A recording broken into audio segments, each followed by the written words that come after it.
Shalom à toutes et à tous. Bien-aimés dans le Seigneur, bonsoir ou bonjour, ça dépend de l'heure à laquelle vous nous suivez. Nous sommes encore là, après ce petit moment où nous étions dans la présence d'Hachem. Nous revenons pour pouvoir parler sur un sujet le plus brûlant. Aujourd'hui, nous entendons parler des promesses, quand bien même qu'il n'y a qu'une seule promesse, celle de la vie éternelle que le Seigneur nous a laissée.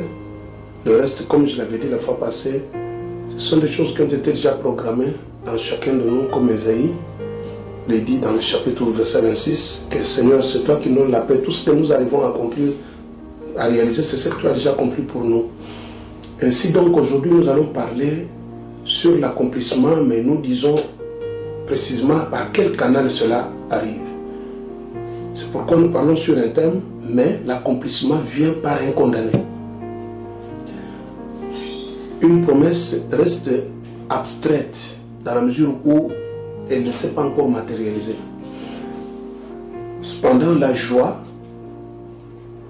et aussi l'assurance viennent bien entendu lorsque cela se manifeste. C'est quelque chose qui ne restait qu'au niveau des paroles, mais qui devient maintenant concrète.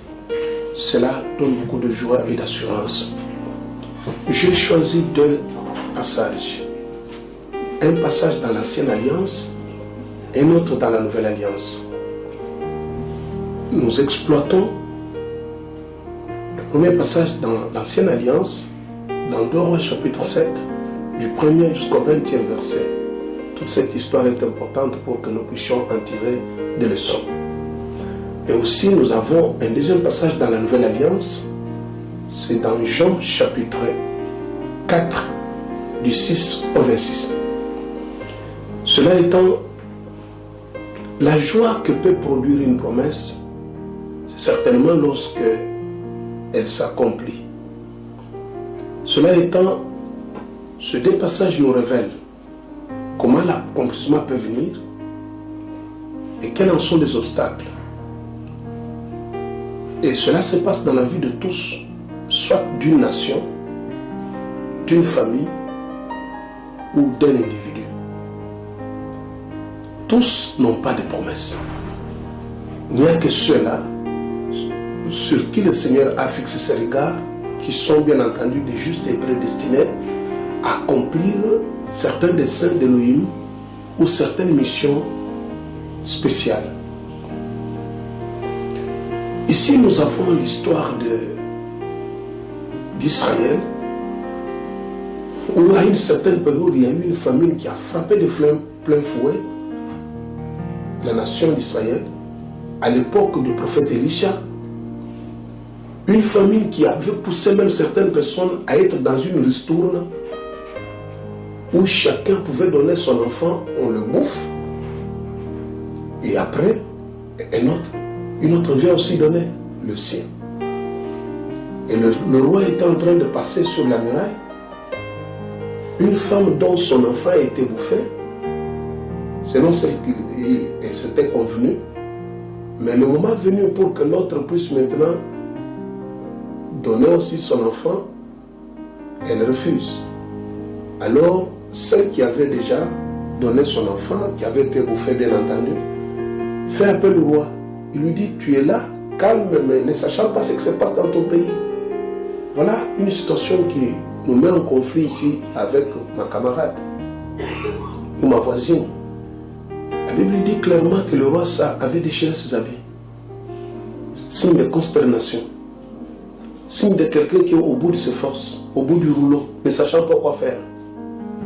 Alors, il est allé appeler le prophète. Voyant que ceci est au-delà de mes moyens, de mes possibilités humaines, il connaissait Elohim, il a fait appel à l'homme d'Elohim. Il lui dit, toi tu es là. Cependant, de telles situations se passent ici. Le prophète, sous l'inspiration de l'esprit, il lui dit, demain, à la même heure, on achètera une mesure de farine à 1 cycle. celui qui était à ses côtés, son nom de main, un bras droit comme on le dit souvent, il s'est dit de telles choses n'arriveront plus même si Dieu pouvait ouvrir les fenêtres au ciel. Le prophète l'a regardé. Il lui a dit, tu le verras de tes propres yeux, mais tu n'en mangeras pas. Alors, qu'est-ce qui est arrivé? Quels sont les obstacles qui peuvent arriver? Puisque les gens s'intéressent beaucoup plus, un prophète m'a dit, le Seigneur m'a montré. Est-ce que, si vous regardez le nombre de ceux qui ont reçu un ainsi dit le Seigneur, ou qui avaient fait des songes, ayant trait à ce que le Seigneur avait préparé pour eux, le pourcentage de ceux qui arrivent à toucher la matérialisation est trop minime, faible, insignifiant. Pourquoi? Puisqu'il y a des obstacles. Il y a des obstacles intrinsèques et des obstacles extrinsèques. Les obstacles intrinsèques sont liés à la manière de penser des hommes, à la perception purement humaine et à d'autres choses sous forme des œuvres de la chair et autres. Alors, cela devait savoir qu'il y a trois choses dans l'accomplissement d'une promesse. Il y a d'abord la personne, il y a toute une chaîne de personnes, puisque le Seigneur peut prendre, il est comme la régie des eaux ou la société d'électricité. Lorsque vous lui demandez, vous voulez vous abonner, on va d'abord creuser pour mettre la tuyauterie ou raccorder les câbles afin de vous connecter à la source, soit au centre de captage et de pompage ou à la station ou à la cabine. Le Seigneur peut mettre certaines personnes sur votre chemin, même si apparemment vous ne voyez rien dans ce genre-là, mais il constitue la tuyauterie qui pourra, dans le temps fixé, jouer un rôle prépondérant et important. C'est pourquoi on dit celui qui méprise son prochain est un insensé ou commet un péché. Beaucoup de gens n'arrivent pas à toucher à l'accomplissement puisqu'ils ont très mal géré certaines relations par orgueil ou par impatience ou par une certaine manipulation ou par manque d'intelligence et de discernement. Lorsque nous prions, nous ne savons pas quelles sont les voies que le Seigneur peut utiliser pour nous visiter, car ces voies sont insondables. Écoutez, bien-aimés, nous voyons Satan partout. Cependant, le premier ennemi n'est pas d'abord Satan, c'est vous, votre chair là, votre mauvais penchant du cœur. Il y a la personne que le Seigneur utilise comme un canal. Deux, il y a aussi le lieu. Les lieux jouent un rôle important. Tu peux prier, tu crées le Seigneur, tout ça. Mais lorsque tu n'es pas arrivé au lieu fixé, les choses n'arrivent pas.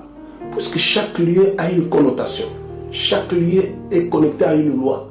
Si la loi qui vous fait marcher ou connecter à votre nom, le code, je voulais dire, ou la valeur numérique est en déphasage, en contradiction avec la loi du lieu, les choses ne peuvent pas marcher, quoique le Seigneur soit le Tout-Puissant.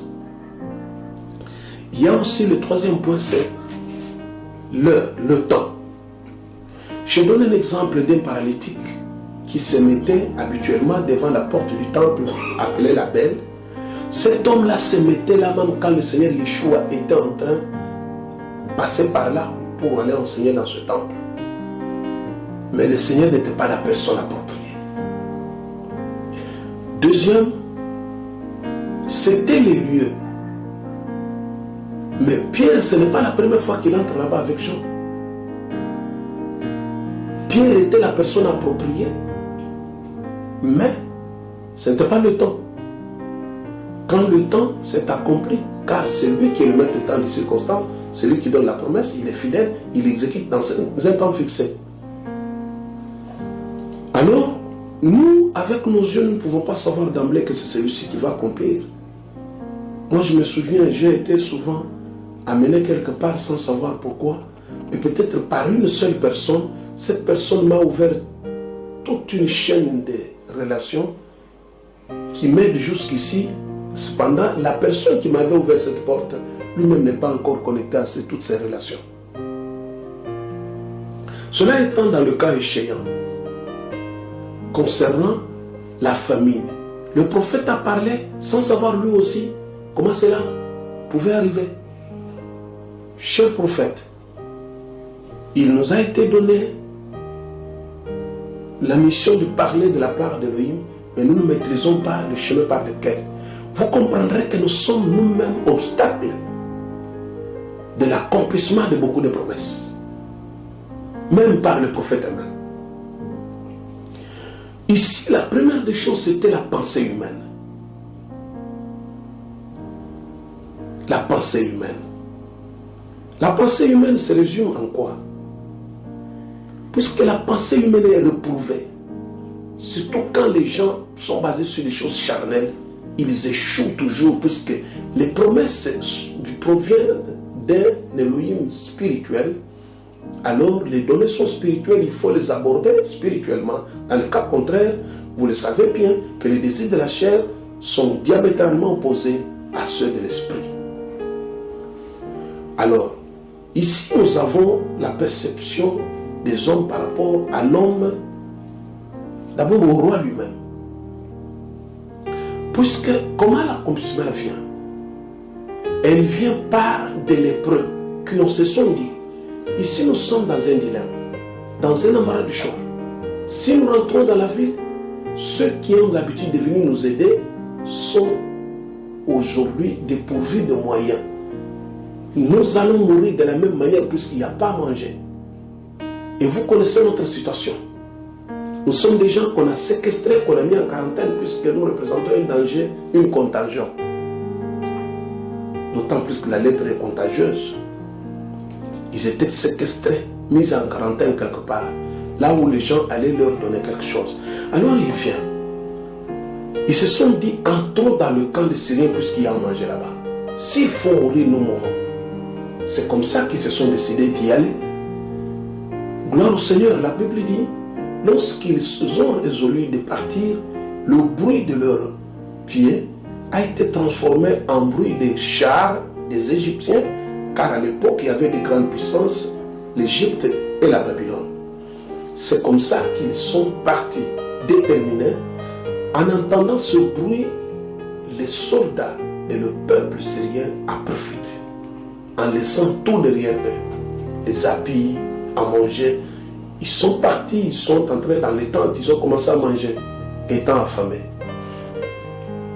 Ils prennent maintenant les histoires, ils commencent à revenir.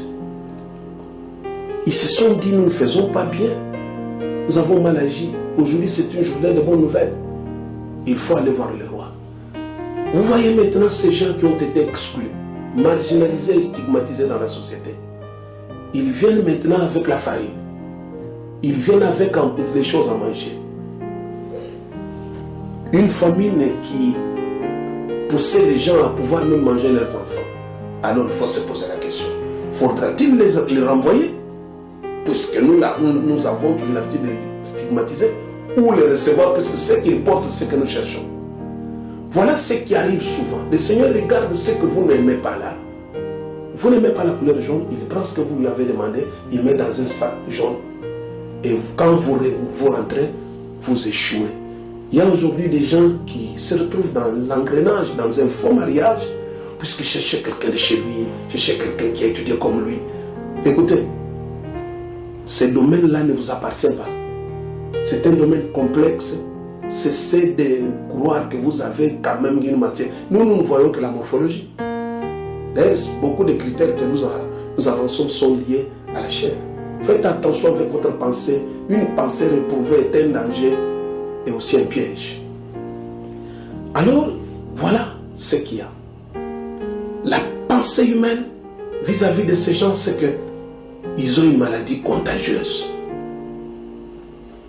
Notre père Jacob, lorsqu'il est parti, il a vu une échelle verticalement dressée. On voulait lui dire que la relation qui a été brisée entre moi et l'humanité va être restaurée là où tu iras et dans ta postérité. Mais la femme qui lui a donné Yehuda, à travers lequel Yeshua est venu, c'était Léa, dont les yeux étaient délicats. Il voulait même se retirer. Si ce n'était pas par la préférence divine, il aurait peut-être échoué.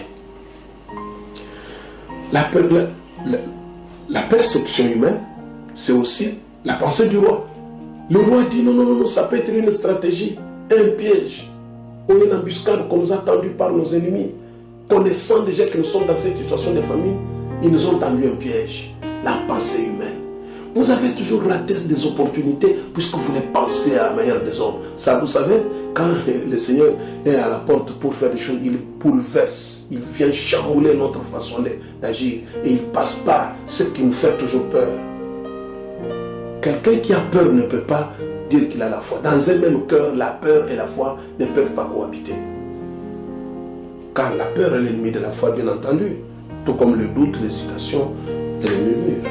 Alors, la pensée du roi, sachant que c'est un piège.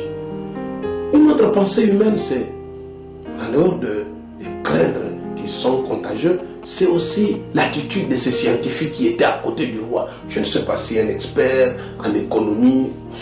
Le monsieur dit, de pareilles choses ne viendront même pas. Alors, je veux maintenant vous faire comprendre que les données scientifiques sont opposées aux données spirituelles. Faites attention avec votre science. La science représente 20% dans la réussite, dans la destinée humaine. Cependant, les données spirituelles représentent 80%. Voilà pourquoi vous devez faire très attention. Ce monsieur a parlé avec audace. Cela a vraiment énervé l'esprit d'Élohim dans son serviteur. Il dit non, de pareilles choses, même si on ouvrait les fenêtres du ciel. Il se base sur ce qu'il avait appris, la science. C'est un obstacle. Beaucoup de gens qui ont fait de hautes études ont souvent raté des opportunités. Parce que le Seigneur peut envoyer quelqu'un qui a naturellement l'habitude de saboter. Alors, ceci lui a coûté très cher, puisque le jour même où il a vu cela, directement, quelqu'un l'a frappé. Un coup d'épée, il est tombé, il est mort. Nous devons faire très attention, il y a des gens qui meurent aussi comme ça pour avoir douté. Ne faites pas comme Zacharie, il a prié, mais on lui dit, ta femme sera enceinte, elle fera un enfant. Il doute, il a été rendu muet. Alors, nous rentrons maintenant dans la nouvelle alliance. Yeshua, pour qui les gens dansent. Vous savez, Satan est très malin. Il sait que c'est ici la porte qui va s'ouvrir pour la visitation d'une nation. Il va d'abord diaboliser la source là. Il va diaboliser soit la tribu, il diabolise le peuple, il diabolise le sexe, il diabolise la personne. Naturellement, il vous met déjà en conflit avec une source qui va pouvoir sauver. Et vous pouvez déjà être là à côté de celui qui peut vous sortir du gouffre, mais tellement qu'il vous a déjà empoisonné, il a laminé vos cœurs, et vous passez outre la visitation, vous ne restez qu'avec vos yeux pour pleurer. Beaucoup d'opportunités. Jérusalem, par exemple, a reçu des prophètes. Quand Yeshua est venu monter sur une ânesse, les gens ont chanté, ils ont pris leurs habits précieux, ils ont étalé avec les branches d'arbres et de rameaux, sachant que cela pouvait changer quelque chose. Mais le Seigneur s'est mis à la montagne et dit, Jérusalem, tu n'as pas saisi les temps de ta visitation. Mais attends, désormais il ne restera pierre sur pierre.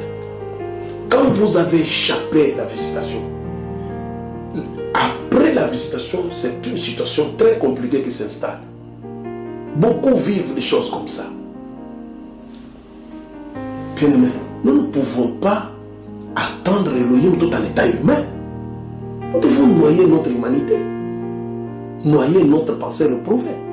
l'abandonner pour embrasser sa pensée, agir comme lui. Je parlais la fois passée d'Evron, là où Abraham a reçu Elohim dans la chair tangible et visible. Il est sorti des chaînes de Mamré. Je vous ai dit, Mamré signifie la transformation de la tête par la parole révélée, afin d'abandonner la pensée humaine, embrasser celle d'Elohim, agir comme lui, voir comme lui, penser comme lui. Quand vous restez tout en état humain, vous ne saurez plus jamais obéir. Il faut voir les choses comme il les voit, puisque dans le monde spirituel, les semblables ne se grisent pas les semblables. Je vais vous révéler une chose, que beaucoup de gens parfois ont cru en un Dieu qu'ils ne maîtrisent pas. Un Jésus sans la loi, et qui parle d'une grâce bon marché, c'est autre chose que ce qui est écrit. Mais quand vous voulez dire à quelqu'un, il vous fait croire que c'est vrai. Vous savez, un mensonge qui a trop duré risque d'être considéré comme une vérité, jusqu'à ce que la lumière du Seigneur puisse arriver. Le Seigneur n'était pas blanc comme les gens disent. D'abord, en Asie, il n'y a pas de blanc. C'est la race jaune. Et lui, il était un métis, un café au lait. Dans Luc chapitre 2, d'abord, à la naissance de Salomon, Eliam, le père de Bathsheba, était un homme de la peau noire. Eliam, c'est-à-dire, Eli signifie mon Elohim, ou mon Dieu si vous voulez, dans votre langage. Am signifie peuple. Peuple de mon Elohim ou Elohim de mon peuple. Et là, le Seigneur est en train de ramasser toutes les choses exclues, les Cananéens à travers le sens que Yehuda a fait avec Tamar. Il a ramassé les Égyptiens à travers Asnath et Yosef. Il a ramassé Rav la prostituée. Il a ramassé Ruth Moabite. Il a ramassé toutes les choses qui ont été exclues pour que la grâce puisse être accordée à toutes ces personnes, toutes ces catégories bien entendu. Alors, vous verrez dans Luc chapitre 2 verset 7, lorsqu'on a décrété par César Auguste pour que chacun puisse retourner à sa ville d'origine pour le recensement, Yosef a pris Myriam, sa femme, il l'a amenée tout en étant enceinte. On dit qu'elle s'est retrouvée dans une bergerie, dans une étable, puisqu'il n'y avait pas pour eux une place dans l'hôtellerie. Il n'y avait pas, ce n'est pas qu'il n'y avait pas une place, mais pour eux, puisque à Galilée où ils étaient à Nazareth, il y avait même des Arabes, c'était un échantillon de gens des nations. C'est pourquoi Yeshua, comme un cadeau qui a été envoyé à tout le monde, en commençant par Israël et les nations, il a beaucoup évolué là-bas, et c'est là où il a beaucoup travaillé. Mais cependant, à Bethléem, il y avait une discrimination, un racisme très poussé. C'est pourquoi lorsqu'ils sont venus, avec une femme qui était une femme presque de couleur, Yosef n'avait pas trouvé l'accès. Ils avaient au moins l'argent pour payer l'hôtel, mais ils ne pouvaient pas le faire, puisqu'il y a une femme qui est stigmatisée à cause de sa race. Ça, c'est pour couper court à tout ce que les gens racontent quelquefois. Le problème, ce n'est pas il était noir, il était ceci. Le problème, c'est que après tout, que nous puissions porter le fruit digne de notre repentance. Alors, c'est le verset là. Yeshua était comme ça. Puis, il n'avait pas ni beauté ni éclat pour pouvoir impressionner. Alors, dans Jean chapitre 1, verset 45 à 46, il y a eu un obstacle lorsqu'on parle à Nathanaël par Philippe. Viens voir celui dont Moïse et les prophètes avaient parlé. Ils avaient les écrits. Mais voilà l'accomplissement, comment il trouble les gens. Il dit, est-ce que peut-il sortir quelque chose de bon à Nazareth? Vous verrez aussi Nicodème lorsqu'il part dans le Sanhédrin avec le docteur de la loi, lui qui était allé nuitamment voir Yeshua. Et il dit, est-ce qu'on peut juger, condamner quelqu'un sans l'avoir jugé dans notre loi? On lui dit, toi aussi tu es galiléen. Tu ignores qu'en Galilée il n'y a pas de prophète. Voilà. Il y a des gens qui croient que c'est chez eux qu'il y a des bonnes personnes. Là, je vous dis clairement, c'est ça ma mission. Le Seigneur m'a envoyé pour prêcher le réveil du temps de la fin, qui consiste essentiellement sur la repentance, la vraie, et la réconciliation. Les gens se sont divisés, tu te poses la question, ils ont étudié, ils disent qu'ils prient beaucoup, mais il faut se poser la question, moi et mon frère, je ne l'aime pas puisque quelqu'un m'a dit que c'est toute une tribu composée de démons. Mais puis je dois m'arrêter un moment. Quand je mens, je dis aux gens que j'irai au ciel, nous avons déjà, sommes enfants de Dieu. Est-ce qu'au ciel, y a-t-il un quartier spécial pour nous? Et nous, bien aimés, nous devons cesser de mentir. Nous devons cesser d'être hypocrites. Quand nous sommes incapables de réussir sur les choses du monde, nous serons capables de réussir sur les choses du ciel? Non. Revenons véritablement. Vous vous asseyez un moment, vous dites, moi et telle tribu, qu'est-ce qui se passe? Moi et telle race, moi et tel sexe. Est-ce que Dieu, les dieux du ciel, peut créer toute une communauté, même un fœtus dans le sein de sa mère, mauvais? Non. Bien-aimé, c'est là qu'il y a des problèmes. Surtout l'Afrique meurt à cause de ça. Les gens sont aveuglés. Même quand les gens nous parlent. Vous savez, parce que vous avez créé un Dieu blanc. Dieu est esprit, messieurs et dames. Toi, tu l'as vu où? Comment il était noir et blanc? La parole est impersonnelle.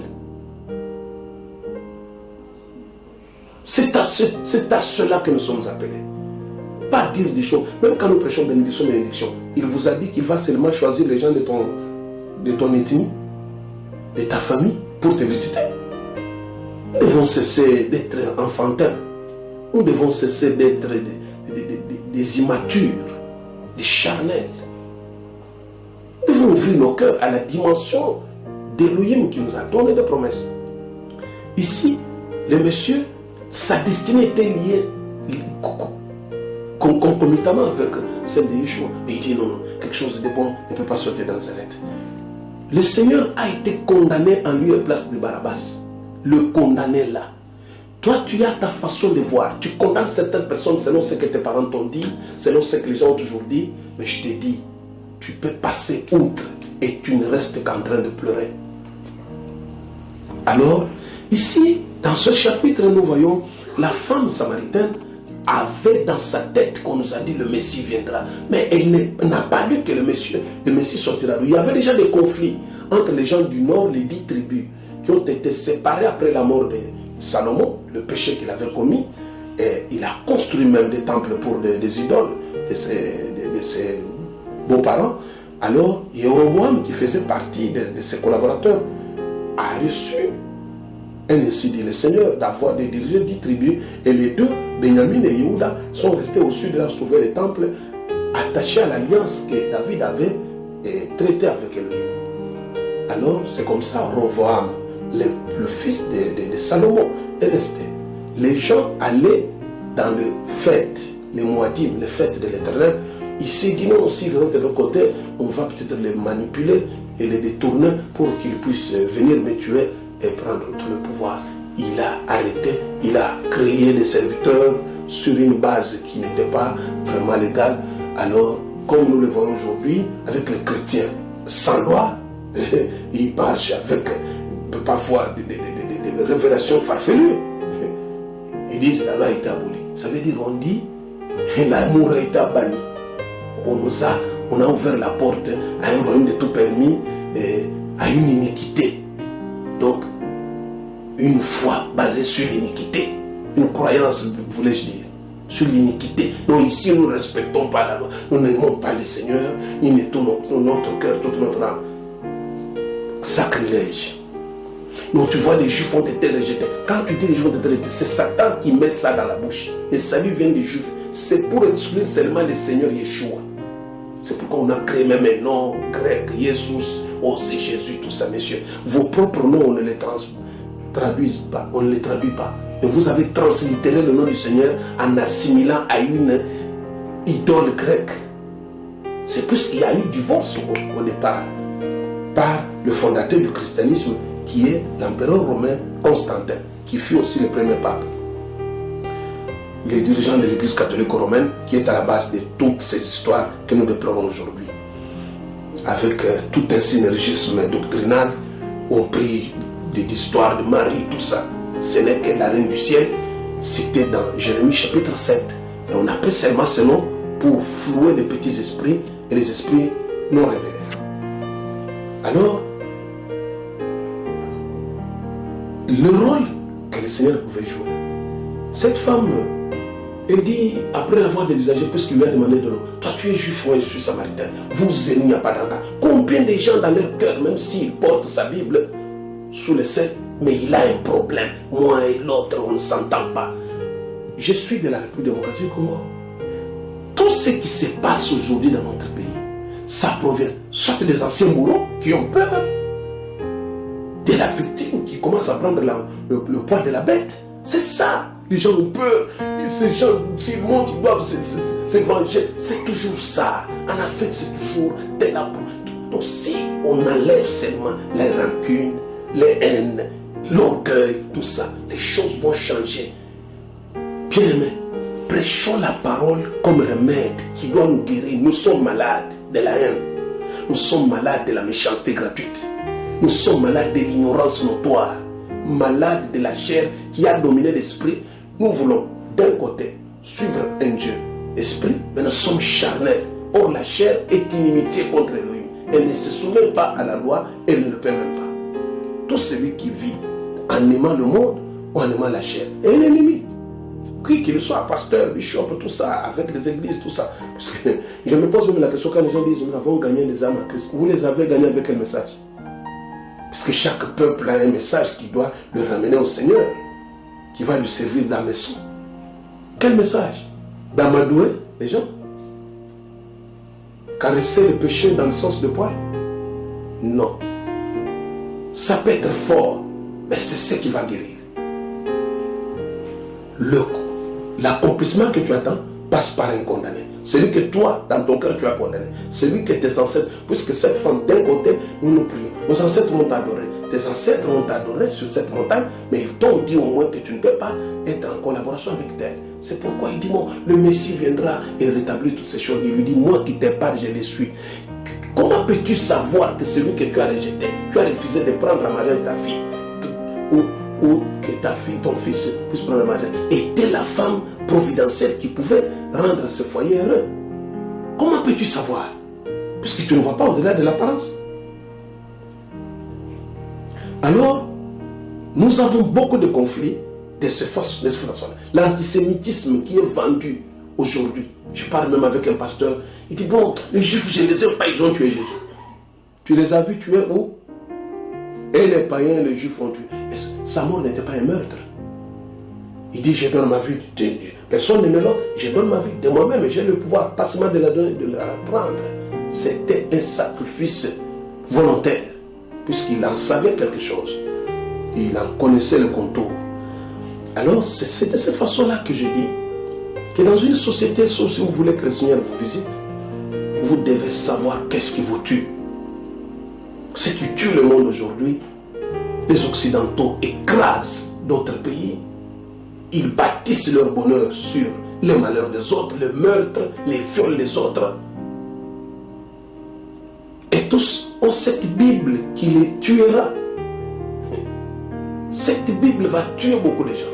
Cette Bible ici, mal comprise, mal interprétée, mal appliquée, va tuer beaucoup de gens. Et tu vois tous ces gens-là, on sait qu'il est dans l'occultisme, mais il entre dans une église, on dit, voilà tel, il est quand même... Non, ce sont ces mascarades. Nous avons beaucoup besoin de fruits. Le fruit de l'esprit. Le fruit. Nous avons condamné tous ceux et ceux qui pouvaient être utilisés pour nous visiter. Nous les avons condamnés. Bien-aimés dans le Seigneur. Dans 1 Corinthiens chapitre 1er, verset 27 à 30, on dit, Elohim choisit les choses folles du monde pour confondre les sages, les choses faibles pour confondre les fortes, les choses viles, les choses du néant, celles qui n'existent pas, afin de confondre ce qui existe, afin qu'aucune chair ne se glorifie devant le Seigneur. Mais celui qui se glorifie dans le Seigneur. Acte 10, 35, c'est Pierre qui dit dans la maison de Corneille, je crois maintenant que Elohim ne fait exception de personne. Elohim n'a pas de favoritisme, mais de toute tribu, de toute langue, toute nation qui le craint et qui pratique sa justice, lui est agréable. Nous devons savoir que ce gens, les tribalismes, la haine tribale, le racisme, la discrimination, l'antisémitisme, les rancœurs, les amertumes, les conflits, les divisions peuvent être de grands obstacles qui pourront nous empêcher de jouir de ce que nous avons entendu de la bouche parfois des hommes crédibles que le Seigneur utilise puissamment. Pour ne pas passer outre la visitation et la grâce du Seigneur dans l'accomplissement des promesses qu'il nous a données, nous avons toujours l'habitude de dire il n'est pas un homme pour mentir, mais vous pouvez aussi vous mentir vous-même. Et la visitation est là. Nous devons nous débarrasser de toutes ces pensées et savoir renverser les barrières. Moi, je me souviens, le Seigneur nous avait dit une fois, concernant notre fille aînée, un prophète, l'un des gens que j'ai encadré, me dit, papa, le Seigneur me dit que votre fille sera prise en mariage par quelqu'un de la province du Bandundu. Naturellement, à Kinshasa, les gens insultaient une tribu de cette province. Et quand quelqu'un est venu du Congo central, j'ai dit non. Je n'accepte pas puisque je n'ai pas vu celui que le Seigneur avait dit. Et quand celui-là est venu, de la tribu que tout le monde critiquait, je l'ai accepté avec joie et crainte puisque le Père l'a dit. Moi, je n'ai pas de problème avec quelqu'un puisqu'il appartient à tel.